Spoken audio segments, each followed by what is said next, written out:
My brother's name showed up on my phone on a Tuesday morning and I almost didn't answer. We hadn't spoken since Thanksgiving, nearly 5 months. When I finally picked up, his voice had that clipped, impatient tone I recognized from childhood, the one that meant he'd already made up his mind about something and was just informing you of the decision. "Pop passed away last night," he said. Heart gave out. "I've already been in touch with his attorney. The farm goes to me. That was always the understanding. You'll want to clear your things out of the barn by end of month." The line went quiet. I didn't say anything for a long moment. Then I looked across my kitchen table at my father, who was sitting 3 feet away from me eating a bowl of oatmeal and reading the Harlan County Gazette. He looked up when he saw my expression, raised one eyebrow, mouthed, "Who is it?" I covered the phone with my hand. "Your obituary," I said. Pop set down a spoon. "Let me back up. My name is Leonard Greer. I'm 64 years old. I've lived in Harlan County, Kentucky my entire life. Same as my father before me and his father before him. I work as a county road inspector.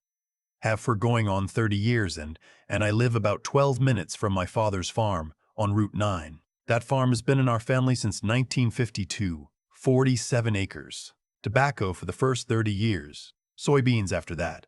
And for the last decade, mostly hay and a small herd of Angus cattle my father tends with the help of his farmhand. A quiet man named Dale who's been out there since before I could drive. My father, Raymond Greer, is 81 years old.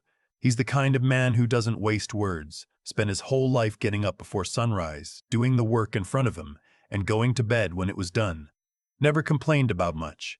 After my mother died in 2009, he just kept going, kept the farm, kept showing up. That's who he is.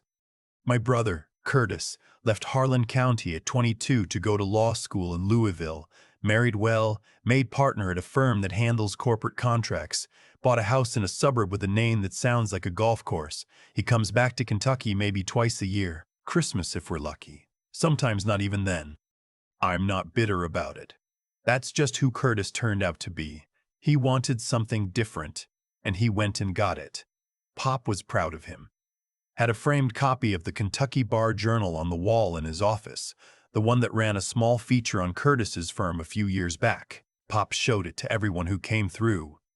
But here's the thing Curtis never understood, or maybe never wanted to understand. Pop didn't need the showing off. He needed the showing up. And for 20-some years, it was me who did that. Every Tuesday and Friday morning I stopped by before my shift started. We'd have coffee on the porch in the summer, at the kitchen table when it got cold. We'd go over whatever needed doing on the property. Pop would tell me about something Dale had noticed with the cattle, or about a fence line that needed work, and I'd help where I could, and on the weekends I did more. I was there when he had the knee replacement in 2019. I was there when the tractor engine seized up and we had to figure out how to get the hay in before the rain. I was there every Christmas, every birthday, and the 100 ordinary Tuesday mornings that didn't mean anything except that I was there and he knew it. Curtis called twice a year, 3 times if something came up. None of that mattered when Pop's heart had a minor event in January. Just a scare, a warning, the cardiologist said, and suddenly Curtis was calling every week, visiting, taking Pop to lunch, asking pointed questions about the estate plan and making sure everything was in order. Pop mentioned it to me without any particular alarm. "Curtis is being attentive," he said, like it was a weather pattern worth noting. I didn't say what I was thinking. I should have. 6 weeks after that January scare, Pop told me that Curtis had brought his attorney, a colleague from Louisville, to the farm for a visit. They'd gone over the existing will. Curtis had raised some concerns. He felt the current arrangement, which split the farm and its assets equally between the two of us, wasn't reflective of the economic contribution he believed he'd made over the years. The gifts, the money he'd send Pop occasionally for repairs, the trips down. He suggested the will should be revised to reflect that Curtis, as the more financially successful son, was better positioned to steward the farm's future. Pop told him the will was staying as it was. Curtis left that evening without much of a goodbye. That was 3 months before the phone call. So when my brother told me our father had died and the farm was his, and I looked up and saw Pop sitting there spooning oatmeal into his mouth, my first reaction wasn't panic. It was something colder, The kind of feeling you get when you've suspected something for a long time and the proof of it finally lands in your hands. I kept my voice level. When did it happen? Last night, in his sleep. I know this is hard, Leonard, but the will is clear. I've already spoken to his attorney. Which hospital? A beat. Harlan R. Why? Just asking, I said. I'll be in touch. I hung up and looked at Pop. He'd put down his spoon entirely now. He was watching me with those gray eyes that didn't give much away. That was Curtis, I said. I gathered. He says you died last night. Pop was quiet for a moment. Then he said, well, that explains the phone call I missed from him at 11:30. We sat there in my kitchen while the coffee cooled. I told him everything Curtis had said, word by word. Pop listened without interrupting the way he always did. When I finished, he looked at his hands on the table for a long moment. He's moving fast, Pop said finally. Too fast. I called Harlan R.H., gave them my father's name. The woman on the other end was patient and thorough. No record of a Raymond Greer being admitted. No record in the past 96 hours. I called Browning Funeral Home, the only one in town that most Harlan County families used. The man who answered knew my family by name, had known Pop for 30 years. He told me gently that they had no arrangements on file for Raymond Greer and that no one had contacted them about such arrangements. He asked if everything was all right. I told him it was. I thanked him and hung up. No record anywhere, I told Pop. He nodded slowly, stood up, walked to the window and looked out at the field behind my house, the one that backs up toward Route 9 in the direction of his farm. He's going to contact my attorney, Pop said. Or already has. We need to get there first. Pop's attorney was a woman named Margaret, who'd handled his affairs for 15 years out of a small office on Cumberland Avenue.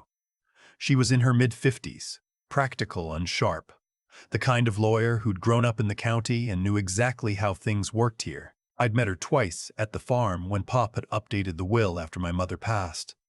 She picked up on the second ring. I explained what had happened while Pop sat beside me. I could hear her exhale slowly through the phone. Raymond, she said. Are you with Leonard right now? Right here, Pop said. Okay, Curtis has not contacted me yet, but if he has a Louisville attorney with him and they believe you're deceased, they may try to file paperwork to initiate probate. They'd need a death certificate, which they don't have, so they can't actually do that, but they may try to take other steps. She paused.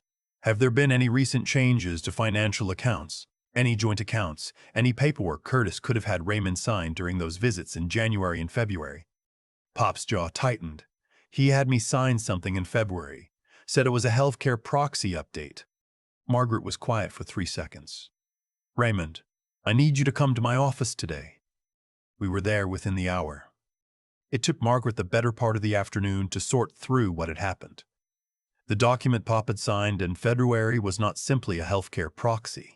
It contained language, buried in the third page, beneath a legitimate healthcare provision that authorized Curtis as a financial agent in the event of Raymond's incapacitation or death, with broad authority over real property. Margaret said it was the kind of thing that could be challenged and almost certainly would be thrown out, given that it had been presented deceptively, but it gave Curtis a potential foothold.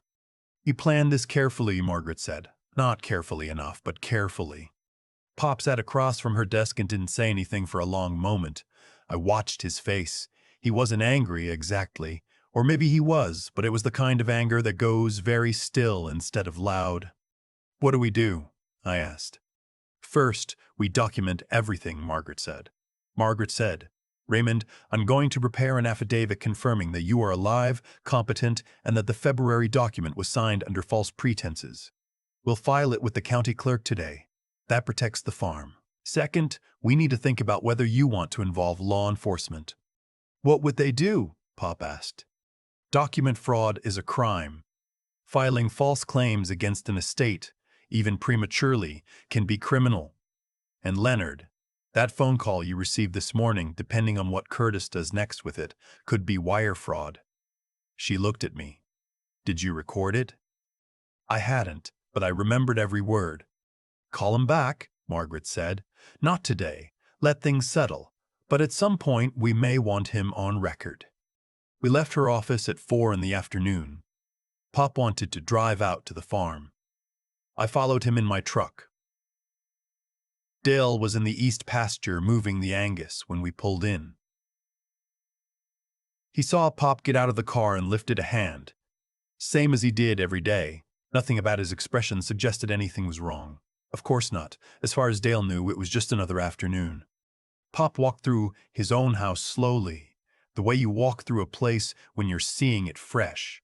Ran his hand along the kitchen doorframe, the one he'd put in himself in 1987 after a branch came through the window during a storm. Stood in his office and looked at the Bar Journal article for a moment, then turned away. I want to change the locks, he said. Today? Today. We changed the locks. I drove to the hardware store in town and came back with new deadbolts for the front and back doors and the barn. We installed them before dark. Pop kept the original keys and made a copy for me and one for Dale, not for Curtis. That night, Pop stayed at my house. I put him in the spare room, the one that used to be my son's before Nathan moved to Lexington for work. Pop didn't complain, didn't make it into more than it was. He just set his overnight bag by the door and asked if I still had decaf. 3 days went by. No contact from Curtis. Then, on the Thursday evening, my phone rang. Curtis again. I let it go to voicemail. He called twice more that night and left a message on the second one. His voice was measured. He said he'd been thinking, that he'd perhaps been too abrupt when he called earlier in the week, that grief made people act in ways they weren't proud of. He wanted to come down to Harlan County on Saturday, meet at Pop's farm, go through things together like brothers. I played the voicemail for Margaret the next morning. He doesn't know you know, she said. He still thinks your father is dead, or he's testing whether you found out. Either way, he's coming to the farm. Yes, she tapped her pen on her desk. Leonard, I want to call in a favor. The favor was a detective from the State Police Financial Crimes Unit named Howard Park, who Margaret had worked with on 2 previous elder financial abuse cases in the county. He drove down from Frankfort on Friday afternoon and sat at my kitchen table while Pop and I explained everything. He was in his early 50s, wore a plain jacket, asked methodical questions, and wrote things in a small spiral notebook. When we finished, he sat back. Okay, the document fraud is real, we can build on that. But what we'd really want, Mr. Greer, he meant Pop, is to catch your son attempting to act on a fraudulent claim. If he comes to that property Saturday and tries to take possession of assets, tries to access financial accounts, tries to intimidate you or Leonard, that's attempted fraud and potentially elder abuse under Kentucky statute. He paused. Are you willing to let this play out on Saturday? Pop said, what do I have to do? Stay here. Let Leonard go to the farm. We'll have 2 plainclothes officers on the property, in the barn and in the tree line near the back fence. Leonard, you'll wear a recording device. If Curtis tries to make any claims about the estate, about the will, about ownership of the property, you let him talk. I looked at Pop. He was looking at his hands again, the way he had in my kitchen 4 days ago. He's still my son, Pop said quietly. I know, Howard said, but he tried to declare you dead and claim your land. That's not a family dispute anymore. Pop nodded once. That was the end of the conversation. Saturday morning, I drove to Pop's farm at 8:30. Dale was there early, like always, and I told him to stay close but not come to the main house unless I called him. He didn't ask questions. Dale had worked for my father for 23 years. He understood that sometimes things were better left unspoken. I walked through the house, made coffee, waited. Curtis arrived at 9:45 in a silver Audi with Louisville plates. He was wearing pressed khakis and a fleece vest, the suburban weekend outfit, like he'd come down for a fall foliage drive. He was 58 years old and had always been better looking than me. Taller, sharper features, the kind of face that reads as authoritative in a meeting. He stepped out of the car and took in the farmhouse like a man pricing something. I met him on the porch. Leonard. He shook my hand, firm grip, brief eye contact. I appreciate you meeting me here. I know this is difficult. It's been a strange week, I said. He nodded with practiced solemnity. Grief is strange. It makes you realize what matters. He looked past me at the house. Can we go inside? We sat at Pop's kitchen table. Curtis folded his hands on the surface and looked at me with an expression designed to convey sincerity. I recognized it from every family Christmas where he wanted something. I want to be straightforward with you, he said.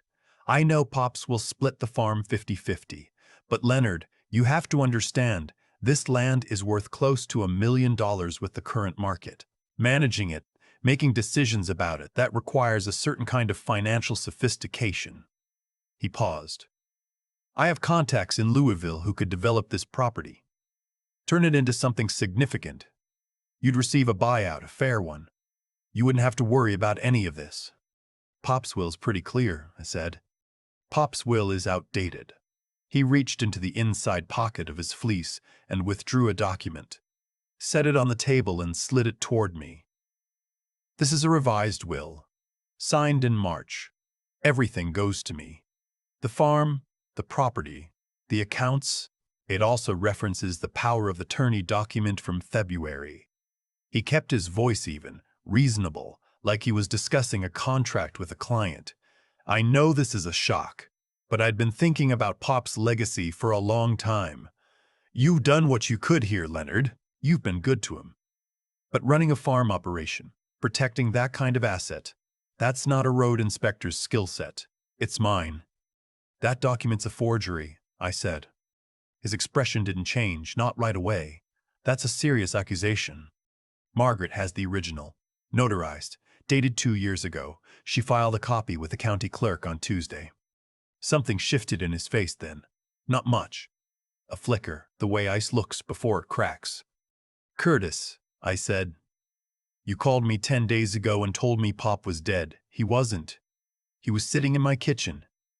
You've had someone prepare a forged will and you're sitting in our father's house trying to hand it to me.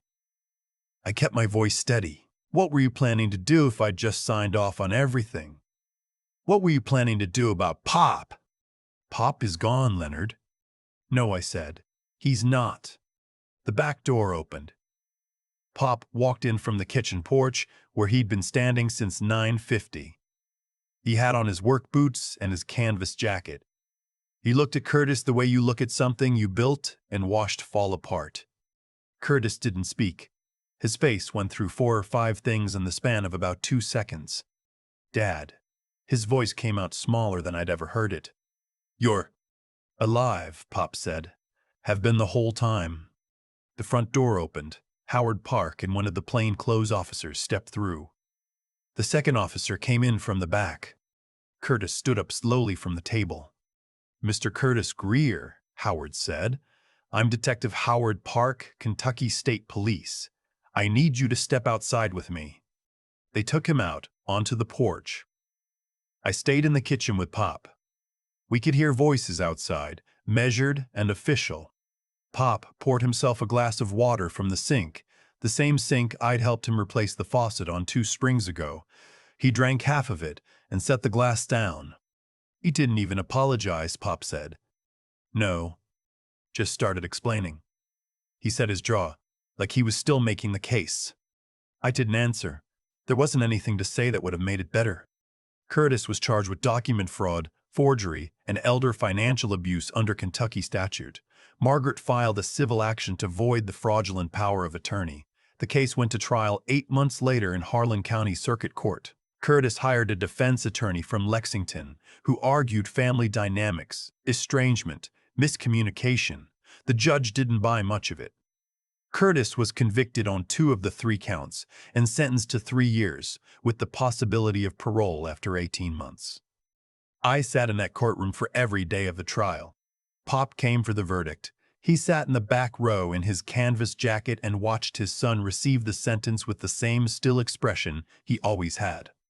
In the parking lot afterward, Pop said, I keep thinking about when he was 11. Broke his arm falling out of the oak tree in the east pasture. Cried the whole way to the hospital, and I held his hand in the waiting room.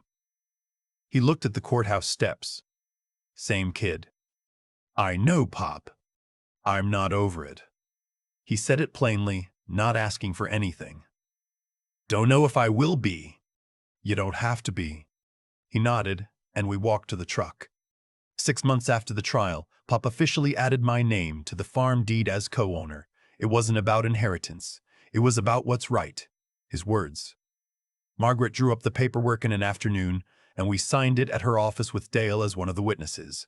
Dale shook my hand afterward and said, "Your dad's been wanting to do that for a long time." I didn't ask him how he knew. Some things just get understood quietly out here. The farm is the same as it's always been. Same 47 acres. Same Angus herd, a few heads smaller than last year. Same hay operation, same fence lines, same oak tree in the east pasture. Every Tuesday and Friday morning, I stop by before my shift. Pop is usually in the kitchen by the time I get there. Coffee's already made. We sit at the table and go over whatever needs going over. He tells me about the cattle, about what Dale noticed out on the back 40, about the weather pattern and what it might mean for the fall planting. Some mornings he tells me about when he and my mother first bought the land, about the bank that almost didn't give them the loan, about the neighbor who came over that first winter with a truck full of firewood because he could see they were struggling, about how a community is built out of exactly that kind of thing, one small act repeated over decades until it becomes something solid and real. I never get tired of hearing it. I visited Curtis once at the correctional facility in LaGrange, about 6 months into his sentence. We sat across from each other in a room with pale green walls and talked through a scratched plexiglass partition. He looked smaller than I remembered. His hair had gone grayer. He didn't apologize. I didn't expect him to. "You got what you wanted," he said. "I didn't want any of this," I said. He looked at me for a moment. "The farm's worth more every year. You know that. You'll sell it eventually." "We won't." He didn't believe me. I could see it in the way he sat back, already categorizing it as naivete, the rural sentimentality of a man who'd never made real money. Maybe that's how it looked from where he was sitting. But here's the thing. The farm isn't worth what it could be sold for. It's worth what it cost to keep.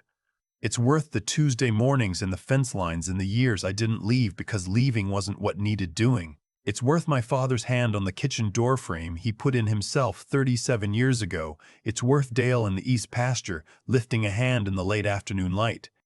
You can't put a number on what it means to stay. Pop will turn 82 in November. We're planning a small party at the farm. Just family, neighbors, a few people from town who've known him long enough to remember when my mother was still alive. Margaret said she'd come. Dale is making a point of being there, which means he'll show up 2 hours early and stand near the barn pretending to check on something. We'll sit outside if the weather holds, and if it doesn't, we'll sit inside, and it won't matter either way. Some things don't need improving, they just need to continue. I still think about that Tuesday morning sometimes, Pop with his oatmeal. The newspaper folded open on the table, the way he raised one eyebrow at me when he saw my face, completely calm, completely himself, and how in that single moment every scheme Curtis had built over months collapsed into nothing because the one thing he hadn't accounted for was that I actually showed up. That's the part that stays with me, not the courtroom, not the verdict, just that kitchen, and my father sitting in it. What Curtis did had a logic to it, from a certain angle. He looked at the farm and saw an asset. He looked at me and saw an obstacle. He looked at me and saw a topsticle. He looked at Pop and saw a timeline. He'd spent 30 years learning how to measure things in dollars and leverage, and when he applied that same thinking to his own family, he fully believed it would work. Because in his world, it usually did. That's what I've had to sit with. Not that my brother was a monster, but that he'd simply become someone who no longer knew how to see a Tuesday morning breakfast for what it was. What I know now, more clearly than I ever did before, is that the way you treat the ordinary days is who you are. Not the big gestures, not the Christmas visits, or the magazine articles, or the expensive gifts Pop never wore. The Tuesdays. The fence lines. The faucet you help replace because it needs doing and you're there. There's a kind of rightness in that. Not righteousness, just correctness. The way a level reads true, or a joint fits clean. You either do the work or you don't. And over 20 years, that difference becomes something you can see with your eyes. Curtis thought intelligence meant knowing how to structure a deal. And he wasn't wrong exactly. He's genuinely smart, always was. But there's another kind of thinking that doesn't show up in contract language, the kind that asks what a thing is actually worth, not what it could sell for. The kind that recognizes a piece of land isn't just acreage and market value. It's Dale in the east pasture, and the door frame Pop put in himself, and the story about the neighbor with the truckload of firewood that I've heard 40 times and would listen to 40 more. Curtis had the sharper mind in school, but he'd stopped using it on anything that mattered. And then there's what it takes to keep going when something like this happens to you, to sit across a plexiglass partition from your own brother and not collapse into bitterness, to go back to the farm the week after the verdict and just do the Tuesday things, because the farm still needs tending and Pop still makes the coffee and the cattle don't care what happened in a courtroom in Harlan County. That kind of steadiness isn't dramatic. Nobody writes articles about it. It's just what you do, one morning at a time, until the shape of your life reflects what you actually believe. Pop turns 82 in November. I'll be there before sunrise to help Dale set up the tables in the yard. Margaret will bring something from the bakery on Cumberland. A few people from town will come who've known Pop long enough to remember things I don't. We'll sit outside if the weather holds. I hope it holds.